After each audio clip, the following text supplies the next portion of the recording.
فقی مسئلہ نمبر 31، کیا قربانی کے گوشت کے 3 حصے کرنا سنت مبارکہ ہے؟ دیکھیں سنت مبارکہ اس طرح تو نہیں ہے کہ نبی صلی اللہ علیہ وسلم کا ہی حکم دیا ہو یا آپ نے کوئی عمل اس طرح کا کر کے بتایا ہو کہ قربانی کا گوشت آیا آپ نے اس کے 3 حصے کیے ہوں، اس طرح کوئی چیز میرے علم کی حد تک تو ثابت نہیں ہے، باقی واللہ عالم۔ لیکن سورہ حج کی آیت نمبر 36 میں 36 میں اشارہ ملتا ہے کہ اللہ تعالیٰ ذات نے فرمایا کہ جب قربانی کے جانور تم ذبح کر لو اس میں سے خود کھاؤ، مسکین کو کھلاؤ اور سوال کرنے والوں کو۔ اس سے پھر وہ پلی لیتے ہیں، خود سے مراد خود اور آپ کے جو قریبی رشتے دار ہیں ایک حصہ ان کا ہو گیا، مسکین غریب ایک حصہ ان کا ہو گیا، اور جو سوال کرنے والے ہیں جو جمعرات سوموار کو مانگنے آتے ہیں ایک حصہ ان کا ہو گیا، 3 حصے اس طرح کرتے ہیں۔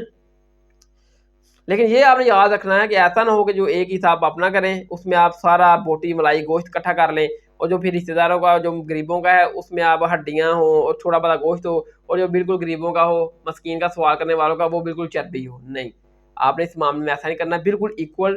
ہڈی گوشت چربی صاحب کو ایکول مکس کر کے اس کے 3 حصے بنانے ہیں، کیونکہ سورۃ عمران کی آیت نمبر 92 میں آیا نا 92 میں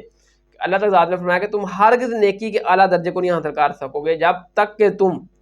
اپنی پسندیدہ چیز اللہ کی راہ میں خرچ نہ کرو، جو آپ کو پسند ہے وہی آپ نے اللہ کی راہ میں خرچ کرنا ہے، ٹھیک ہے۔ ہاں عام دنوں میں آپ جیسے مرضی کریں، کسی کو دینا ہے تھوڑا بہت، ویسے بھی یہی کرنا چاہیے، لیکن یہ تو خاص عبادت ہے اللہ تعالیٰ کے حضور آپ نے کرنی ہے، تو اس عبادت میں آپ نے اس چیز کا خیال رکھنا ہے، اپنی پسندیدہ جو چیز ہے وہی اللہ کی راہ میں قربان کرنی ہے، وہی لوگوں کو دینی ہے۔